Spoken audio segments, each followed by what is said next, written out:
Gjykata e lartë ka organizuar sot në Vlorë konferencën e kryetarëve të gjykatave të larta të Europës qendrore dhe lindore. Kryetari i gjykatës së lartë Sokol Sadushi deklaroi në fjalën e tij në këtë konferencë, ku mori pjesë dhe presidenti i Republikës Bajram Begaj dhe ministri i drejtësisë Ulsi Manja, se kjo konferencë organizohet sërish në Shqipëri pas 13 vitesh. Ai theksoi se kjo konferencë synon vazhdimin e dialogut dhe bashkëpunimit për një drejtësi më të pavarur, transparente dhe të unifikuar në rajonin tonë. Jo pa qëllim vendosëm ta zhvillonim këtë konferencë pikërisht në Vlorë. Përveç bukurive që natyra i ka dhënuar, Vlora është qyteti ku në vitin 1912 u shpall pavarësia e Shqipërisë nga pushtimi mbi 500 vjeçari i Perandorisë Osmane.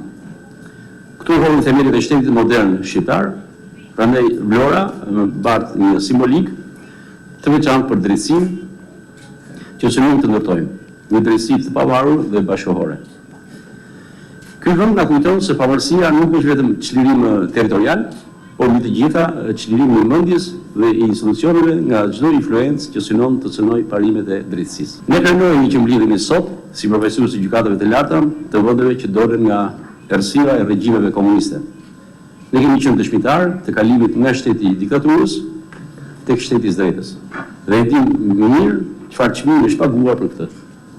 Prandaj jemi këtu për të thënë qartë, drejtësia që duam është një drejtësi pa kompromis. Sadushi nënvizoi se kjo konferencë zhvillohet në një kohë kur gjyqësori kudo përballet me sfida që nuk njohin kufi kombëtar, nga ndikimi i teknologjisë dhe globalizimit të çështjeve juridike deri tek rreziqet e desinformimit dhe ndërhyrjet në gjyqësor. Kjo konferencë zhvillohet në një kohë kur gjyqësori kudo përballet me sfida që nuk njohin kufi kombëtar, nga ndikimi i teknologjisë e globalizimit të çështjeve juridike deri te rreziqet e dezinformimit dhe ndërhyrjet në gjyqësor.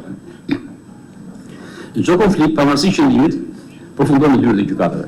Për këtë arsye, rëndësia e dialogut ndërgjyqësor bëhet edhe më e madhe.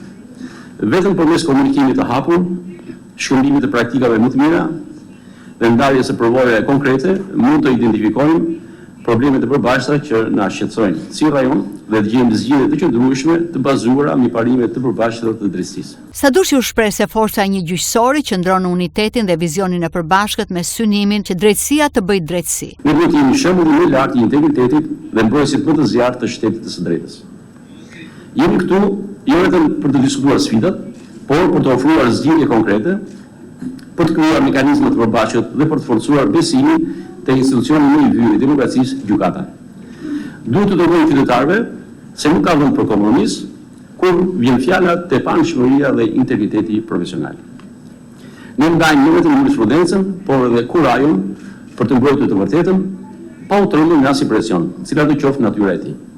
Vetëm kështu do të rrisim besimin e çdo qytetari se gjykata e lartë është stret drejtësie dhe se pas çdo objektivi të ligjit qëndron njeriu, dinjiteti dhe drejta e tij për një vendim të drejtë. Mesazhi kryesor që dëshirojmë të përcjellim nga kjo konferencë është se drejtësia e vërtet lind dhe zhvillohet në frymën e bashkëpunimit, përkushtimit ndaj ligjit dhe reflektimit të dinjitetit të çdo individi. Pikërisht me këtë frymë ndërtojmë ura besimi dhe bashkëpunimi mes gjykatave tona, u shpreh Sadushi. Pikërisht me këtë frymë ndërtojmë ura besimi dhe bashkëpunimi mes gjykatave tona.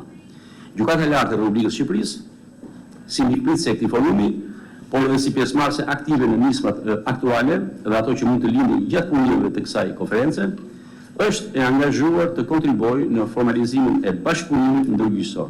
Kjo konferencë është ndër forumet më të rëndësishme gjyqësore të këtij niveli, që jep njëkohësisht Shqipërisë një rol qendror në diskutimet mbi pavarësinë e drejtësisë, transparencën dhe standardet europiane.